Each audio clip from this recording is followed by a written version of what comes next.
네, 지금 한 35% 정도 이제 나가고 있습니다. 진짜 숨만 쉬어도 나가는 돈이 어마어마하게 커지다 보니까 투잡을 떼야 되나?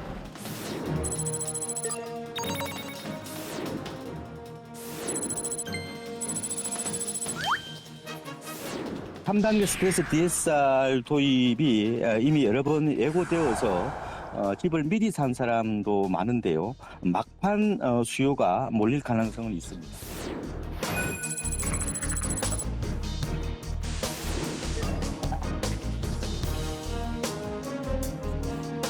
시청자 여러분 안녕하십니까. 그래픽으로 만나는 경제 토크쇼 픽. 복잡한 경제 이슈를 쉽고 명확하게 전달해 드리겠습니다. 최근에 서울을 중심으로 주택담보대출 연체율이 역대 최고치를 기록했습니다. 전체 주택담보대출의 3분의 2 이상이 수도권에 쏠려 있는 만큼 금융시장과 부동산 시장에도 영향이 클 것으로 보이는데요.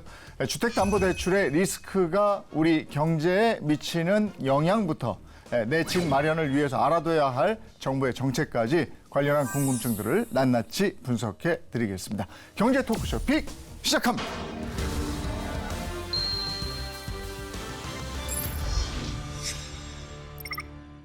네, 오늘 함께해 주실 분들 소개해 드리겠습니다. 먼저 이은형 대한건설정책연구원 연구위원 모셨습니다. 어서 오세요. 안녕하세요. 네. 그리고 김효선 NH농협은행 부동산 수석위원 모셨습니다. 어서 오세요. 네, 안녕하세요. 그리고 오늘 이슈를 쉽게 전해줄 이유진 기자도 함께하겠습니다. 반갑습니다. 안녕하세요. 네. 서울 지역 주담대 대출 연체율이 2달 연속 역대 최대치다 이렇게 돼 있습니다. 어느 정도입니까? 네, 한국은행 경제통계 시스템에 따르면 서울에서 은행 주택담보대출을 받았다가 못 갚고 연체한 비율이 지난 2월 말 기준으로 0.35%를 기록했습니다. 2019년 관련 통계를 집계하기 시작한 이래 가장 높은 수치인데요. 1월에 이어서 2달 연속 역대 최고치를 찍은 겁니다. 전체 주담대의 상당 부분을 차지하는 서울의 연체율이 상승하면서 전국 주담대 연체율 역시 역대 최고 수준을 기록했는데요.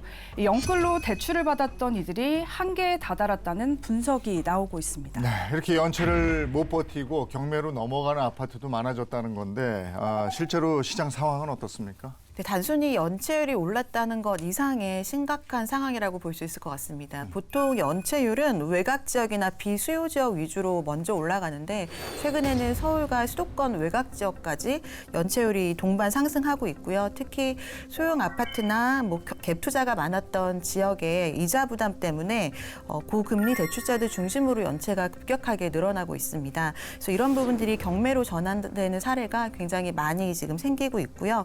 이는 이제 고정 비용과 이자 부담 때문에 버티기 한계점을 넘어서는 구조적인 문제라고 볼 수 있고요.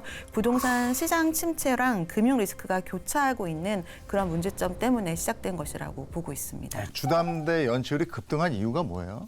종전에 그러니까 2022년도 이전에 대출을 실행하셨던 분들이 그 당시에 낮은 금리로 대출을 하셨다가 이후에 대출이자가 오르면서 이게 조금 어려워지신 분들이 있을 수가 있습니다. 특히나 변동금리로 대출을 실행하셨던 분들 같은 경우에는 종전보다 이자 자체가 2배, 3배까지도 갈 수가 있기 때문에 이런 분들을 중심으로 해서 대출 연체가 나타나는 것을 볼 수 있습니다. 두 번째는 최근에 주택 가격이 굉장히 많이 조정이 되다 보니까 서울의 일부 지역을 제외하고는 예전에 한참 올랐을 때 가격을 따라가지 못하고 있거든요. 그러니까 담보 가치가 이제 낮아진 상태에서 다시 대출을 이제 연장을 하려고 하면 대출 연장이 불가능하기도 하고 갈아타기도 좀 어려운 상황도 발생하고 있습니다. 마지막으로 주택 가격만 올라가고 이자 부담만 늘어난 게 아니라 다른 자산들, 다른 개인들이 가지고 있는 보유 자산들의 가치도 좀 많이 낮아지고 다른 생활비나 물가 같은 것들 그런 실질적인 소득이 같이 감소를 하다 보니까 전반적으로 이제 주택담보대출마저도 연체할 수밖에 없는 상황이 발생하고 있는 것 같습니다. 이게 집값 상투 잡았고 금리는 올랐고 생활은 빡빡해지고 맞습니다. 막 이래서 이제 막 네. 나오게 되는 거고 대출 금리가 그러면 얼마나 오른 겁니까? 그때 비교하면. 지난 2020년 코로나19 당시 은행 주담대 평균 금리는 2%대였습니다. 고정형 주담대는 5년간 금리를 유지한 후 변동금리로 전환하거나 금리를 다시 산정하는데요. 올해 재산정이 시작되면서 지난 1월부터 3월 국내은행의 주담대 평균금리가 4.22%로 5년 전 1월부터 3월 평균보다 1.72%포인트 올랐습니다. 코로나19 전후 2%대의 저금리를 토대로 빌린 대출이 부메랑이 되어서 돌아오게 된 겁니다. 2%대 빌렸는데 올라가지고 4% 이상 갔으면 2배 정도 오른 건데 그러니까 감당이 안 되는데 지금 주담대 갈아탈까 뭐 지금 갈아타는 포인트 아니냐 이런 얘기하는 분들도 많은데 이렇게 갈아타거나 할 때 고려해야 될 포인트는 뭐가 있습니까? 지금이 올해 금리의 고점이라고 생각하는 게 이제 대다수의 의견이긴 하지만 사실 연내에도 기준금리 인하가 생각보다는 좀 늦게 지연이 되고 있는 상황이거든요. 그래서 금리를 이제 주담대를 갈아타거나 할 때는 중도 상한 수수료도 중요하지만 앞으로의 금리 전망이 어떠한지를 한번 전망해보고 뭐 앞으로 고정금리로 할 건지 혼합형으로 할 건지 변동으로 할 건지에 대한 선택을 하고 이제 갈아타야 될 것 같습니다. 그 은행 가서 물어보면 다 알려줍니까? 그렇지 않습니다. 개인의 선택일 수 있기는 해서요. 개인별로 공부를 하시고 좀 전망을 하셔야 되는데 사실 향후에는 금리가 좀 내려갈 걸 대세로 보고 있는 부분은 이제 많기 때문에 아예 고정으로 하기보다는 최근에는 짧은 기간의 혼합형이나 이런 부분을 좀 더 추천드리기는 합니다. 주담대 리스크가 커지면서 부동산 금융에도 경고등이 켜졌다 뭐 이러던데 이게 어느 정도입니까? 손실 규모가 얼마나 됩니까? 한국은행에 따르면 국내 부동산 금융 위험 노출액은 지난해 말 기준으로 2,681조 6천억 원으로 집계됐습니다.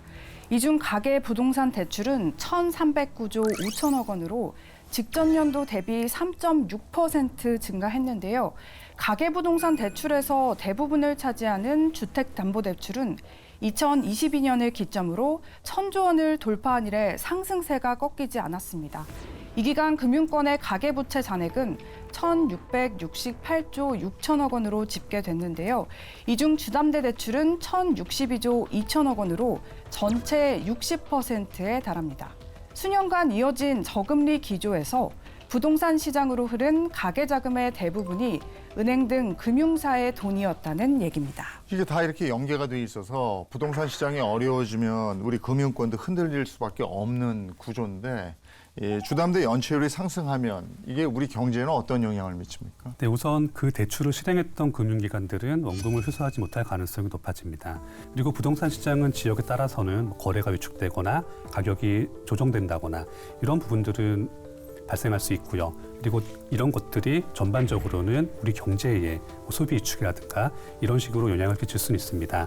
그런데 주의해야 될 것은 주택담보대출의 연체율이 올라갔다고 해서 이것이 앞으로 무슨 시장에 커다란 뇌관이 되고 위험이 되고 전체적인 경제 상황에 큰 악영향을 미칠 것이다라는 식으로 확대 해석할 필요는 없습니다. 이제 과거의 미국 같은 경우에는 대출 한도가 좀 많이 나갔다고 합니다. 그러니까 우리식으로 얘기하면 LTV 100까지도 나가는 거죠. 집값 전체가 나갈 수 있거나 그리고 대출을 실행하시는 차주분들의 신용도 같은 것들도 우리보다 매우 쉽게 통과가 됐었습니다. 자, 그런 시점에서 문제가 터진 거였고요. 한국은 지난 5년, 10년 정도를 바라보더라도 대출 자체가 그렇게 쉽게 나가지 않았습니다. 저희가 이제 익히 알고 있는 뭐 LTV, DTI, DSR 이런 것들이 점차 강화가 되면서 대출 자체가 매우 어렵게 보수적으로 실행됐었기 때문에 일각에서는 조금 주택담보대출의 연체율이 종전보다 올랐다고 하더라도 이것 자체를 그렇게 우리 경제에 큰 위험으로 볼 것까지는 없을 것 같습니다. 근데 또 그 연체가 많이 됐다고 해서 그 이자를 탕감해 주든지 뭐 이런 대책을 또 세우면 네. 그동안 또박또박 갚았던 사람들은 상대적으로 나는 뭐야 이렇게 되는 거 아닙니까? 그럴 수 있죠. 네. 근데 대출이 똑같이 연체가 된다 하더라도 일정한 수입이 어느 정도 보장이 된다라고 하면은 그래도 좀 허리띠 졸라매면서 이런 리스크를 좀 이겨낼 수 있는 힘이 있겠지만 상대적으로 취약한 차주인 뭐 청년 계층이라던가 이런 분들은 사실 지금 이제 일자리 구하기도 쉽지 않은 상황에서 대출 연체에 대한 이중고를 겪을 수 있거든요. 그래서 어느 정도 그 기준은 정해야겠지만 취약 계층에 대한 한정적인 지원책도 단기적으로는 좀 필요하지 않나라는 생각이 들고요. 그리고 채무 조정에 대한 프로그램도 좀 다양하게 확대를 할 필요가 있다라고 있다라고 보여집니다. 그리고 중장기적으로는 그 보증에 대한 확대 부분, 그러니까 그 보증에 대한 그 담보 물건들을 등급을 정해서 좀 더 담보력이 있는 것들과 그렇지 않은 것들을 구분해서 LTV나 이런 것들을 좀 세밀하게 조정하는 그런 방안도 고민할 필요는 있다라고 보여지고 장기적으로는 지금 연체율이 조금씩 증가되고 있는데 특히나 위험한 지역들, 주담대는 특히 서울 같은 경우에는 매각을 해서 갚으면 되지만 지방은 아시는 것처럼 거래량이 거의 절벽 수준이라서 집을 팔지도 못하는 상황이고 경매까지도 낙찰이 안 되거든요. 그래서 그런 위험한 지역들이나 뭐 위험한 기업이라던가 금융기관에 대한 특별한 그런 선제적인 대응 체계가 필요한 상황인 것 같습니다. 벌써 6월이고 이제 7월부터는 대출 규제가 더 세진다고 그러던데 이거는 어떻게 달라지는 겁니까? 네, 오는 7월부터는 스트레스 DSR 3단계가 시행되는 건데요. 우선 DSR은 한 해 동안 갚아야 하는 원리금 상환액을 차주의 연소득으로 나눈 값을 뜻합니다.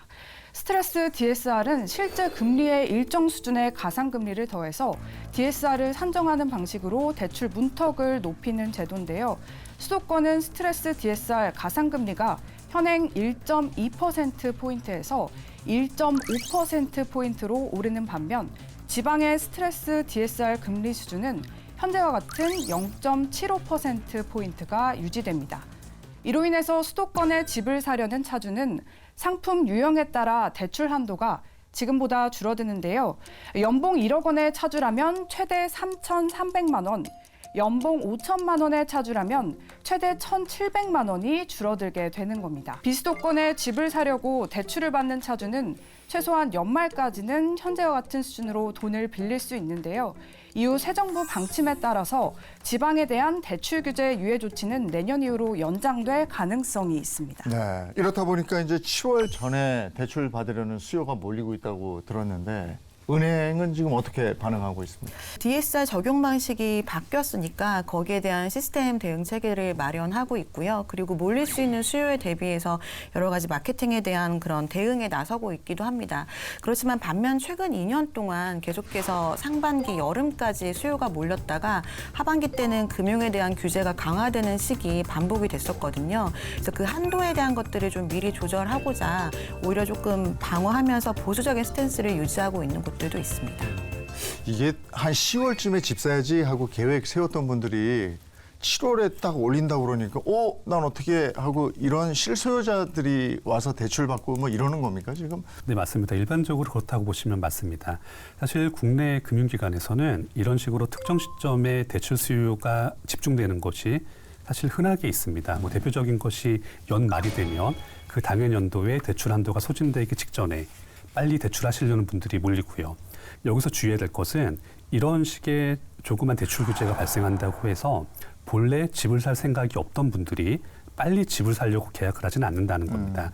통상적으로 이런 경우에 몰리는 대출 수요들은 정말 그 시점에 집을 사려고 하셨던 분들이 대출 날짜 같은 것들을 조금 맞춰서 조정하는 것이라고 보시면 무리가 없습니다. 그렇다면은 그 이 3단계 DSR이 적용되는 7월 이 실제로 그 실수요자들한테는 이게 불리한 거 아닙니까? 사실은 상대적으로 20억 뭐 이상이 되는 고가 주택에 대해서는 비중이 그렇게 상대적으로 크지는 않기 때문에 오히려 중저가인 뭐 6억 원 이하 정도 주택에서는 급지가 달라질 수도 있고 그냥 전세로 살까 하는 그런 소득이 조금 그 많지 않은 그런 청년계층들은 영향을 받을 수도 있거든요. 그래서 실수요자가 지금 대부분 이걸 통해서 집을 사려고 하겠지만 상대적으로 소득이나 자산 여력이 조금 더 부족한 그러니까 정말 허리띠 졸라매고 주택을 사려고 계획했던 분들은 실질적인 체감을 느낄 수도 있는 정도의 수준인 것 같습니다. 그런데 이번 대출 규제가 과거에 했던 것과는 조금 성격이 다르다는 것을 저희가 유의해야 됩니다. 그러니까 종전에 있었던 뭐 LTV 70을 40으로 낮춘다든가 이런 식의 규제들은 정말 그 규모가 컸습니다. 예를 들어서 뭐 5억이나 10억 정도 되는 집을 대상으로 했을 때 대출이 줄어드는 규모가 1억, 2억, 3억 이런 식으로 감소하게 됩니다. 이런 경우에는 사실상 집을 사지 말라는 의미가 되는 거고요. 이번에 적용이 되는 3단계 DSR은 뭐 연봉 5천이나 1억 정도 가정을 했을 때 줄어드는 대출 한도가 2천, 3천 정도 규모에 멈추기 때문에 과거에 있었던 만큼의 뭐 커다란 시장 위축을 가져올 가능성은 그렇게 크지 않습니다. 그리고 저희가 이번 이름에서 보듯이 3단계 DSR입니다. 그러니까 앞에 이미 1단계와 2단계를 실행했기 때문에 네.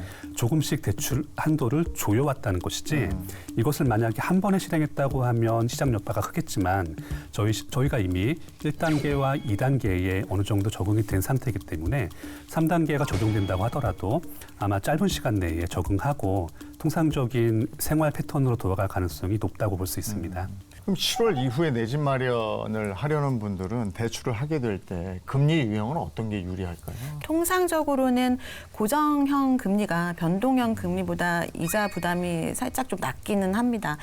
코로나 시기처럼 급격한 금리 변동 시기가 아니라면은 대부분 고정금리가 조금 더 유리할 수 있고요. DSR에 있어서도 고정금리를 적용받게 되면 조금 인센티브 같은 그런 제도가 있긴 하거든요. 근데 또 반면에 이 금리가 향후에는 좀 더 인하될 가능성이 있다라고 보는 분들이 많기 때문에 고정금리보다는 변동형으로 할까 이렇게 고민을 하시는 분들이 있으신데 그런 경우에는 좀 짧은 기간 거치하고 나중에 변동으로 바꾸는 그런 혼합형으로 가져가시는 게 유리할 수 있고요. 만약에 내가 계속해서 리스크 부담에 대한 걸 좀 회피하고 싶다. 그리고 내가 벌어들이는 소득이 일정하지 않다라고 했을 때는 장기적인 차원에서 뭐 고정금리를 선택할 수도 있을 것 같습니다. 그래서 개인의 상황에 따라서 조금 다르게 적용받을 수 있을 것 같습니다. 5년 동안 고정으로 묶어놨다가 그 이후에 변동으로 간다? 5년 후에 다시 금리 오르면 어떡합니까? 그런 것들을 예측을 하고 해야 되는 거죠. 근데 5년으로 묶어야 되는 거예요? 3년으로 선택할 수도 있고요. 보통 3년에서 5년 정도를 많이 이제 사용하고 있습니다. 3년 정도는 금리가 떨어지지 않을까? 그러면 이거 정말 확실한 게 헷갈리네요. 없으니까. 예? 이걸 변동으로 했다. 어쨌든 혼합이라는 게 있다 이거죠? 네, 혼합이라는 게 있습니다. 추세는 내려가니까 3년을 내려가는 걸로 해서 변동을 했다가 그 이후에 거기서 고정을 하면 어떨까요? 3년을 변동으로 해. 네. 그다음에 3년 이후에 고정으로 바꾸는 혼합형. 이런 것도 혼합형. 있을 거 아니에요? 네, 그런 것도 있고요. 제 말에 대해서 어떻게 생각해요? 그건 정말 개인의 성향에 따른 것 같아요. 지금 금리가 3%대로 이제 시장 금리가 평균으로는 좀 내려간 상황이긴 한데 우리가 이제 코로나 때 그 대출을 받은 경험이 있는 사람들은 변동형을 선택을 많이 할 것 같고 그렇지. 고금리 때 좀 이자 부담을 급격하게 그 스트레스를 받으신 분들은 고정형을 또 선호하시는 분도 계실 것 쉽지 같습니다. 않네. 어쨌든 3단계 DSR이 시행되면 우리 부동산 시장에는 어떤 영향을 미치겠습니까? 2단계에서 3단계로 이제 변동되는 과정에서 그렇게까지 큰 금액 차이는 없다라고 말씀을 이제 드렸는데 3단계는 이제 DSR의 마지막 단계까지 이제 완성됐다라고 볼 수 있거든요. 어쨌든간 이 소득이 늘지 않는 상황에서 대출을 받아서 집을 살 수밖에 없는 상황 속에서는 공공금융의 그런 중요성이 굉장히 부각이 될 것 같습니다. 가끔 이제 국가에서 특례보금자리론 그리고 지금은 이제 아이를 낳는 신생아 특례보금자리론이 지금 활용할 수 있게 되었는데 과거에는 일반 특례보금자리론이라고 해서 소득도 안 보고 그러니까 묻지도 따지지도 않고 DSR을 유예해주는 그런 공공금융이 있었거든요. 주택시장이 지금처럼 이렇게 거래 절벽이 장기화된다라면은 또 그런 공공금융 상품이 나오지 않으라는 보장은 없어서 이런 하나하나의 공공금융 정책이 시장에 굉장히 큰 영향을 줄 수 있을 거로 보고 있습니다.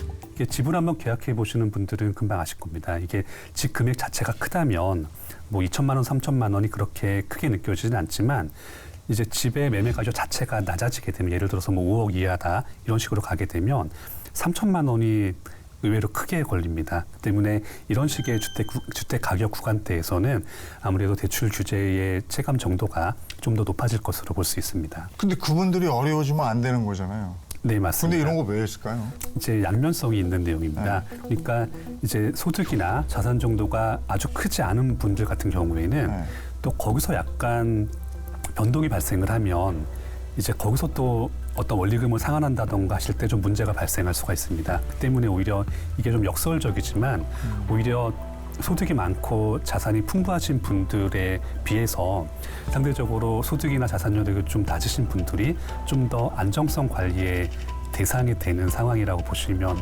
무리가 없을 것 같습니다. 근데 어쨌든 소득이 많고 돈 많은 분들은 뭘 해도 걱정이 없더라고요. 네, 맞습니다. 그 지금 금리가 우리가 기준금리가 2.50% 그렇죠? 네. 근데 금리가 내렸단 말이에요. 네. 근데 다들 아시겠지만 은행 가면 예금 금리는 확 떨어지는데 대출 금리는 하나도 안 떨어져요.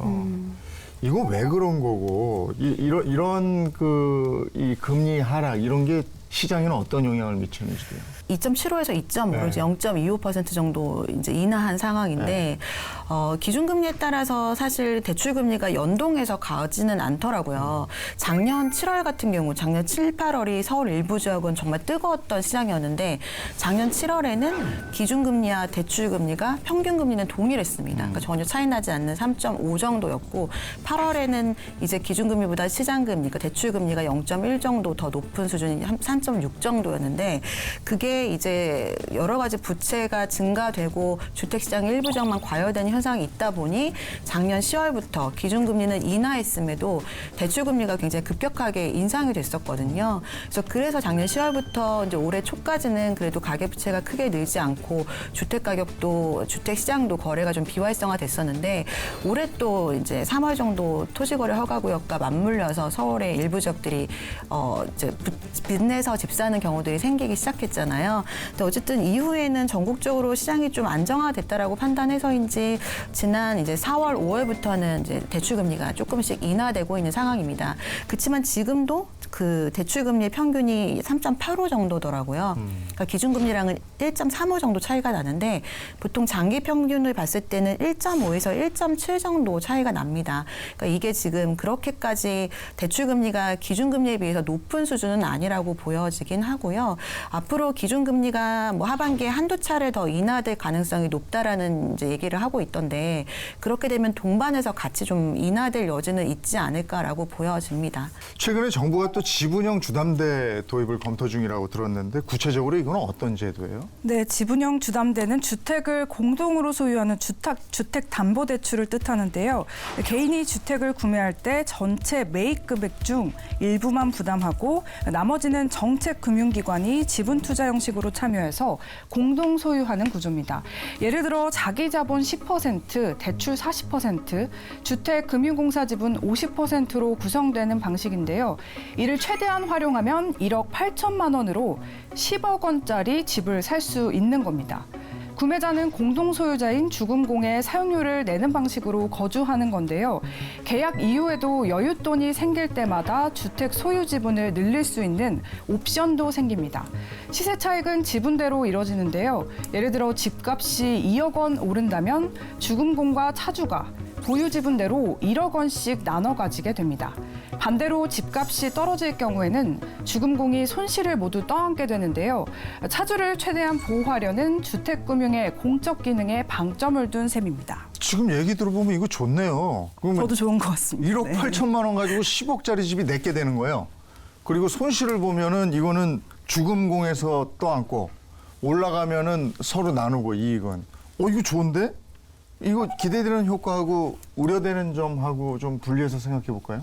좀 긍정적으로 얘기하면은 초기 부담에 대한 그런 특별한 부담 없이 주택을 거주와 이제 소유를 동시에 할 수 있기 때문에 상대적으로 좀 이제 자산 여력이나 대출 여력이 부족한 청년층들 위주로는 굉장히 좀 좋은 기회가 될 수 있다라는 생각은 들고요. 반면에 좀 우려하는 시각에서는 말씀드린 대로 DSR이라는 걸로 가계부채를 관리하고 있는데 그게 잘 안 되니까 대출을 크게 늘리지 않고 주금공의 재원으로 주택시장을 다시 과열시키는 것이 아니냐라는 지적들이 있습니다. 그래서 이 금액을 만약에 주금공에서 계속해서 무한대로 투입시켜서 주택의 거래를 활성화시킨다면 그 매물 파는 사람의 입장에서는 이게 대출을 받고 팔든 주금공의 지원을 받아서 팔든 팔리기만 하면 그 금액이 또 기준이 돼서 계속해서 호가가 올라갈 수 있잖아요.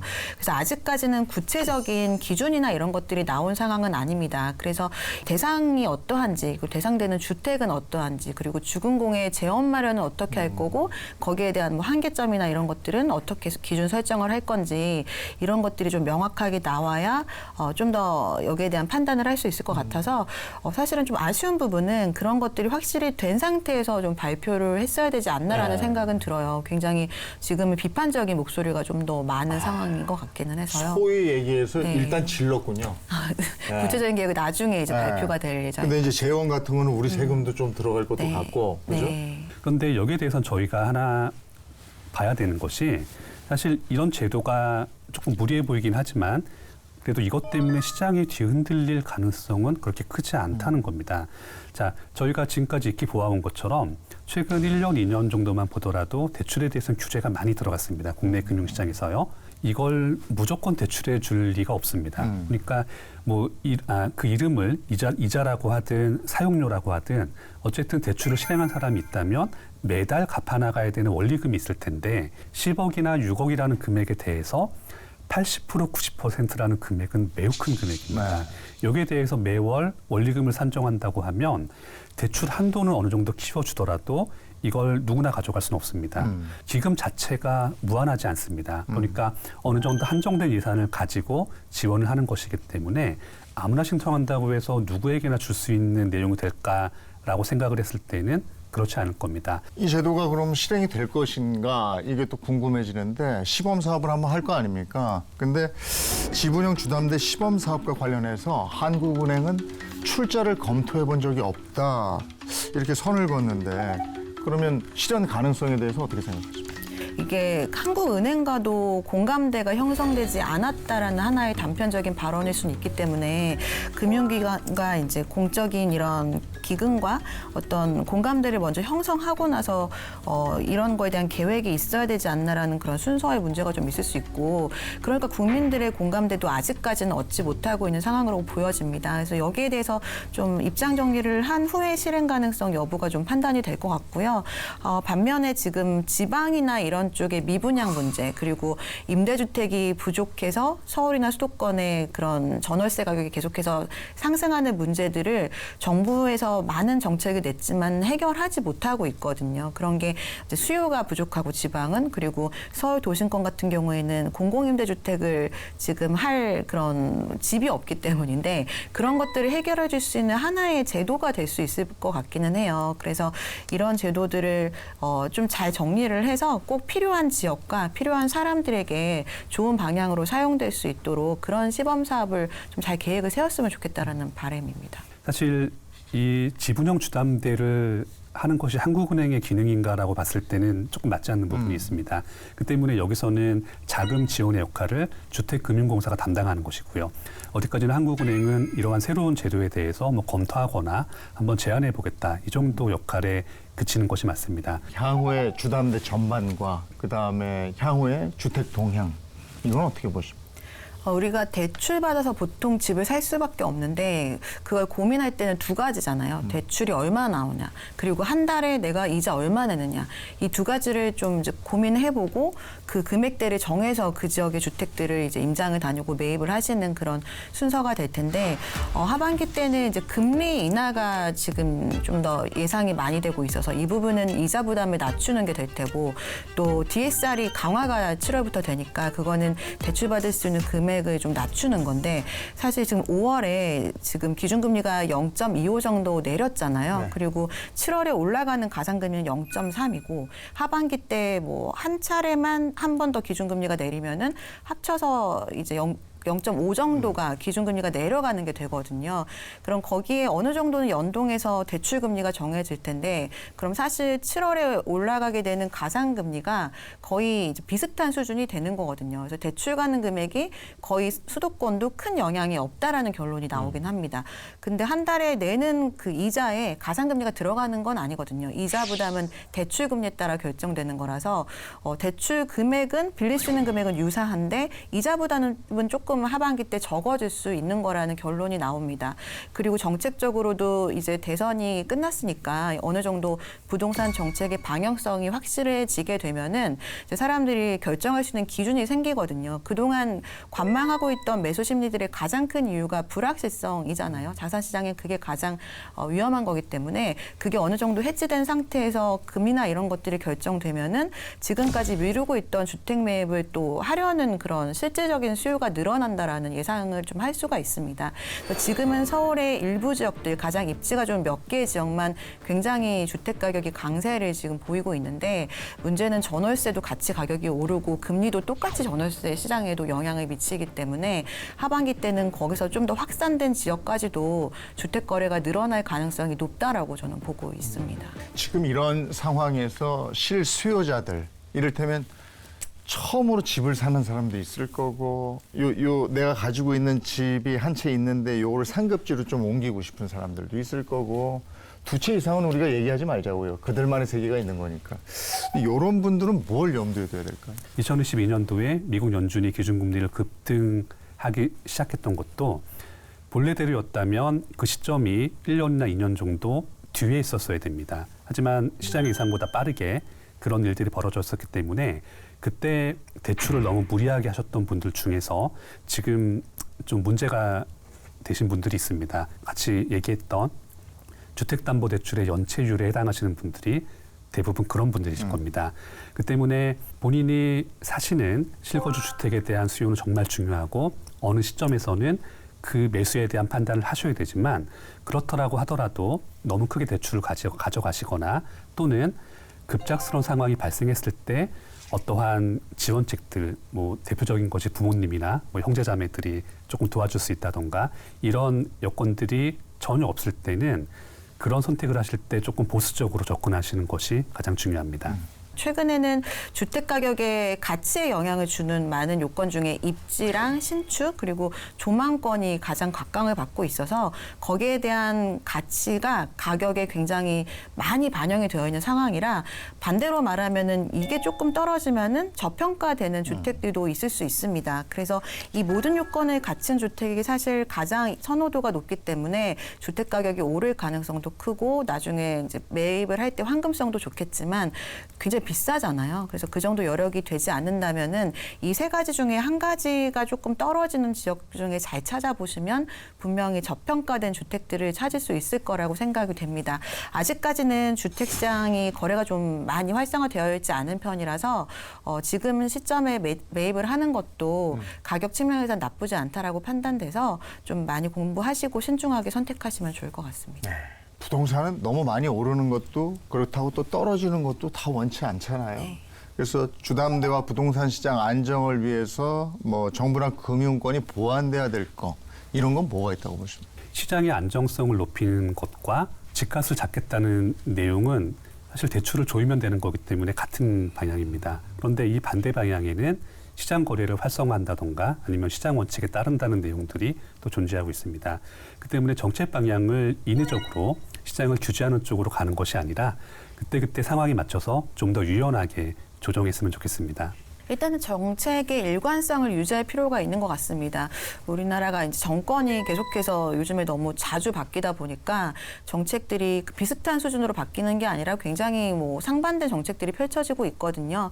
근데 어떤 당이 정권을 잡던 간에 주택 측면에서는 정말 국민들의 주거 안정이 그야말로 달려있는 거기 때문에 그런 정당의 성격보다는 시장을 잘 살펴봐서 좀 일관성 있는 수준을 유지하면서 예측 가능한 선택을 수요자들이 할 수 있게끔 정책을 펼쳐주셨으면 하고요. 사실 가격이 자본주의 사회에서 이렇게 누른다고 가격이 또 내려가지가 않는 걸 우리가 많이 경험했기 때문에 그런 것보다는 지금 너무나 좀 고통받고 있는 거래가 안 되고 그 지금 경매나 이런 것들까지도 안 되는 그런 지역들이 어떻게 하면 좀 더 거래가 좀 잘 될 수 있는지에 대한 고민들을 해주셨으면 좋겠다는 생각이 듭니다. 거래가 안 되는 데를 거래 잘 되게 할 수 있는 방법이 하나 있긴 한데 거길 사람들이 살고 싶게 만들면 되거든요. 맞습니다. 그것도 맞습니다. 그러니까 그게 안 되면 안 가는 거거든요. 그러니까 지방의 집값이 떨어져? 지방의 그 지역을 사람 살기 좋게 만들어주면 서로 가려고 그럴 텐데 네. 그런 게 선행돼야 그 공평하게 전국이 네. 집값이 고르게 분포가 되지 않을까 싶습니다. 자, 내 집 마련을 생각하고 계신 분들이라면 그 7월부터 바뀌는 주담대 등 해서 새 정부의 부동산 정책도 관심 있게 잘 살펴보실 필요가 있겠습니다. 자, 오늘 경제 토크쇼 픽 여기까지 하겠습니다. 고맙습니다.